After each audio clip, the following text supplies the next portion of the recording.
Aprender não é estudar. E eu posso te provar isso. O meu nome é Carla Silva, eu sou psicopedagoga e atendo em consultório e percebo exatamente essa afirmação que eu te fiz agora, né? Acredito que você tenha ficado bem curioso para saber por que aprender não é estudar. Os casos que eu tenho atendido no consultório de dificuldades de aprendizagem têm me mostrado isso à medida que eu vou avaliando essas crianças, adultos e também adolescentes. Em um momento, há pouco tempo atrás, eu atendi uma mulher de 40 anos que queria entender por que ela não aprendia. E queria muito até mesmo, progredir na vida, mas se sentia totalmente incapaz. E ela sempre me disse, o seguinte, que na escola, quando criança, ela teve muitas dificuldades para a aprendizagem. E ela não conseguia aprender. E aí eu comecei a questionar e sempre questiono isso. Se aprender é sinônimo de estudar, por que muitas pessoas que estudam não aprendem? Por que essas crianças que vão à escola todos os dias, assim como nós fomos um dia, não aprendem? Porque muitas crianças chegam em casa e não dão feedbacks daquilo que aprenderam para os seus pais.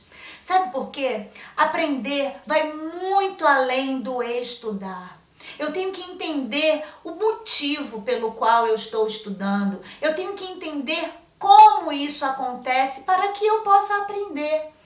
Me fez lembrar uma criança que eu atendi e que ela estava com uma demanda na matemática e não estava aprendendo as contas de multiplicação. E muitas vezes até alguns que já haviam questionado se ela tinha algum comprometimento a nível de descalculia.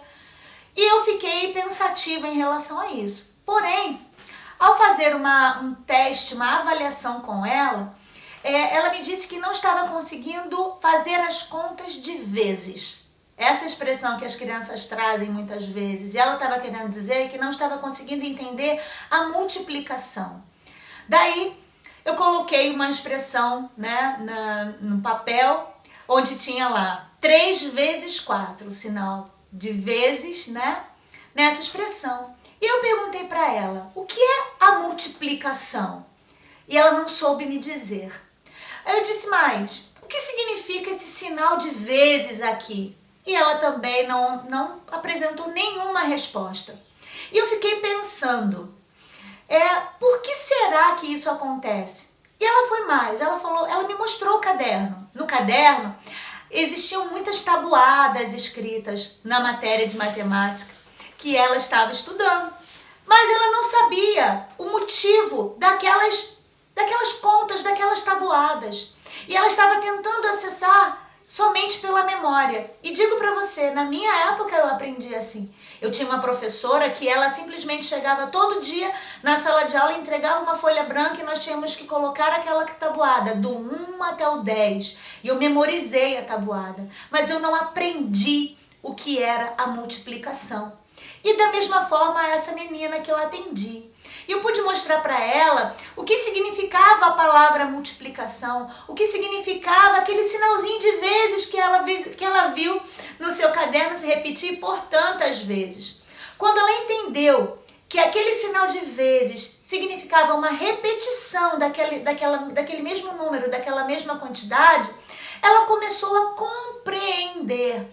E quando eu disse para ela que 3 vezes o 4 estava sendo um comando que estava sendo dado para que o 4 se repetisse 3 vezes, por exemplo, tudo fez sentido para ela. E eu disse, vamos repetir o 4 3 vezes, como está pedindo aqui nessa expressão?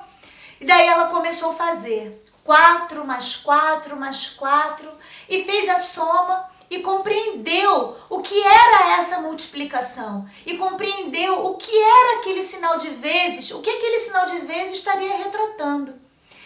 E eu fico pensando, por que aprender se torna tão doloroso para algumas crianças? Por que aprender, que é algo tão magnífico, que a criança gosta, que é curioso, se torna tão pesado? Porque aprender não é a mesma coisa que estudar. Aprender faz parte do ver o sentido, de entender, de ter consciência, de entender os conceitos. Então, eu digo para você mais uma vez, quantas vezes nós estudamos e não aprendemos? Porque nós não vemos sentido naquilo que verdadeiramente estamos estudando. Por isso, eu quero te desafiar agora, né, como professor, como pai, e que você perceba, se quando você senta com o seu aluno, se você quando senta com o seu filho, você quando está diante de uma turma para lecionar, o que verdadeiramente você traz de sentido para aquela matéria, para aquele conteúdo que você estará ministrando. Senão, as crianças não vão aprender, porque precisa passar pelo sentido, precisa passar pela consciência. E essa é a dica de hoje. Um forte abraço.